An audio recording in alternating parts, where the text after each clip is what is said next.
6h54, la question santé d'Europe 1, Thomas Soto.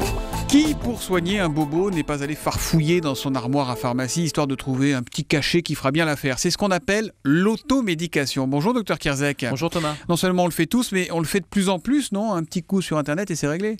Oui, enfin, tous les maux au quotidien ne méritent pas une consultation médicale. Donc, le principe de l'automédication, c'est de se soigner soi-même en se procurant des médicaments non remboursables, donc en vente libre, en pharmacie, mais sur conseil du pharmacien. C'est pour ça que quand vous me dites farfouiller dans la pharmacie, c'est plutôt du mauvais usage de médicaments et ça, il ne faut pas le faire. C'est-à-dire, par exemple, prendre un médicament qui a été prescrit pour une maladie il y a quelques mois et récupérer ce médicament, ça, c'est pas de l'automédication, c'est du mésusage. Donc, vous n'êtes pas contre l'automédication, mais il faut demander des conseils toujours. Alors, si elle est bien faite, l'automédication avec les conseils du pharmacien, c'est quelque chose d'indispensable. Mais il faut qu'elle soit bien faite et de manière responsable. L'autre mauvais usage ou mauvaise utilisation, c'est d'acheter ces médicaments sur Internet, par exemple. On a parlé de la réutilisation d'un médicament sur prescription, mais acheter son médicament sur Internet où on ne sait pas la provenance et la composition, là aussi, c'est un mauvais usage du médicament et ce n'est pas de la bonne automédication. Aujourd'hui, les médicaments, c'est en pharmacie et seulement en pharmacie.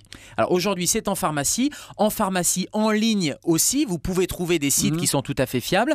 Vous pouvez aller sur le site du Conseil de l'Ordre des pharmaciens, par exemple, où vous verrez les sites qui sont agréés, qui sont adossés à une vraie pharmacie.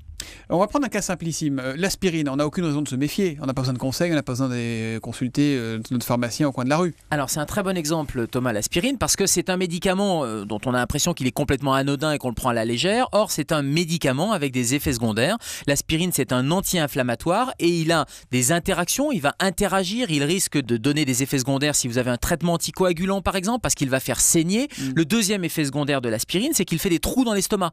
Et si vous avez des antécédents d'ulcères gastriques, par exemple, on sait très bien que l'aspirine peut être contre-indiquée. Donc mieux vaut préférer autre chose, tout aussi efficace. Par exemple, pour une douleur ou un mal de tête, il vaut mieux prendre du paracétamol plutôt que de l'aspirine. Bon, mais dans quel cas on peut y aller ou ne pas y aller tout seul à l'automédication? Alors déjà, il y a des personnes à risque qui doivent se tenir à distance de l'automédication. Les femmes enceintes ou les femmes qui allaitent, les gens qui ont des maladies chroniques, l'insuffisance respiratoire, l'insuffisance cardiaque ou des traitements chroniques parce que ça peut interagir avec ces médicaments. Donc, et puis chez les nourrissons et les enfants, on oublie plutôt l'automédication. Et puis après, c'est pour les petits bobos quotidiens.